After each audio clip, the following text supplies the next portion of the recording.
Ցանկացած հարցի լուծում շատ նման է այն երևույթին, երբ կանգնած ենք շենքի պատի տակ, որի կտուրից ջուր է կաթում մեզ վրա։ Տվյալ խնդրի լուծման համար կա 3 հիմնական տարբերակ։ Առաջինը կարող ենք բարձրանալ ու նորոգել կտուրը, որ առհասարակ չկաթի, այսինքն լուծում ենք խնդիրը հիմնովին եւ այն ոչ միայն մեզ, այլ ոչ ոքի չի վնասում։ Երկրորդը խուսափել, կարող ենք մի կողմ քաշվել, որ մեզ վրա չկաթի, այսպիսով լուծում ենք միայն մեր խնդիրը։ Եվ երրորդ հանդուրժել, կարող ենք պաշտպանվել օրինակ անձրևանոցով, այսինքն խնդիրը թողնում ենք չլուծված, պարզապես ինչ-որ միջոցներով մեր նյարդերի, անձրևանոցի, կյանքի կամ ժամանակի ու այլ ռեսուրսներ վատնելու հաշվին փորձում ենք դիմանալ հանդուրժել։ 3 դեպքում էլ մենք ինչ-որ բան անում ենք խնդիր տեսնելիս։ Պարզապես, եթե առաջին երկուսում ինչ-որ բան անում ենք ու դա տանում է դեպի խնդրի լուծում, երրորդում մեր արածը կոչվում է ռեսուրսների անտեղի ու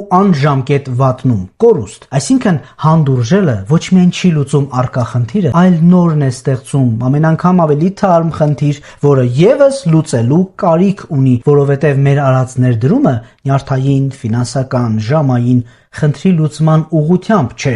այլ խնդրի պատճառած վնասները շտկելու։ Խնդիրը գալիս ավերում է, դու ներդրում ես անում վնասը փոխհատուցելու, խնդիրը գալիս վիրավորում է, դու ներդրում ես անում վիրակապերի ու վերքերը բուժելու վրա, որպեսզի պատրաստ լինել ընդունելու խնդրի հաջորդ հոսքը։ Դա նույնն է, որ դու մի քանի խանութ ունենաս, բայց խանութներից մեկը ոչ միայն վաճառք չի ապահովում, այլ դրան գումարած ծախսեր է պահանջում։ Աշխատավարձ պիտի տաս, տարածքում ասֆալտապատման, աղբանության ու այլևայլ ծախսեր էլ դրված է քեզ վրա։ Այն դեպքում, երբ այդ խանութից 0 եկամուտ ես ստանում, ստիպված ես այլ խանութներից եկած եկամտից մի կերպ հասցնել այս խանութի ծախսերը փակել։ Սա երկար չի տևի, դու մեկ օր կսննկանաս ու կքամես մյուս տեղերից եկած ռեսուրսներն։ Այսինքն մեկ անարդյունք աղբյուրը մյուս արդյունավետ աղբյուրները եւս կդարձնի անարդյունք ժամանակի ընթացքում։ Յուրաքանչյուրս մի խնդիր ունենք, բայց եթե ուզում ենք լուծել, պետք է վարվենք առաջին 2 տարբերակներից մեկով։ Կամ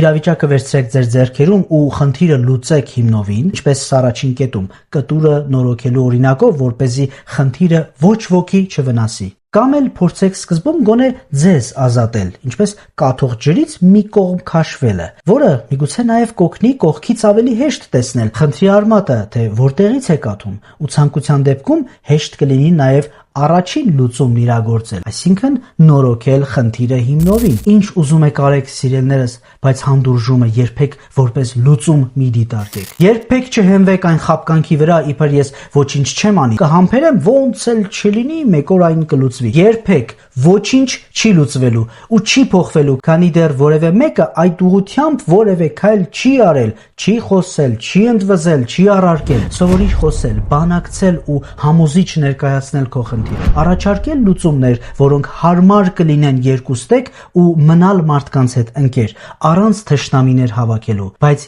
երբեք մի լռիր։ Հա, ես գիտեմ, դու կարող ես։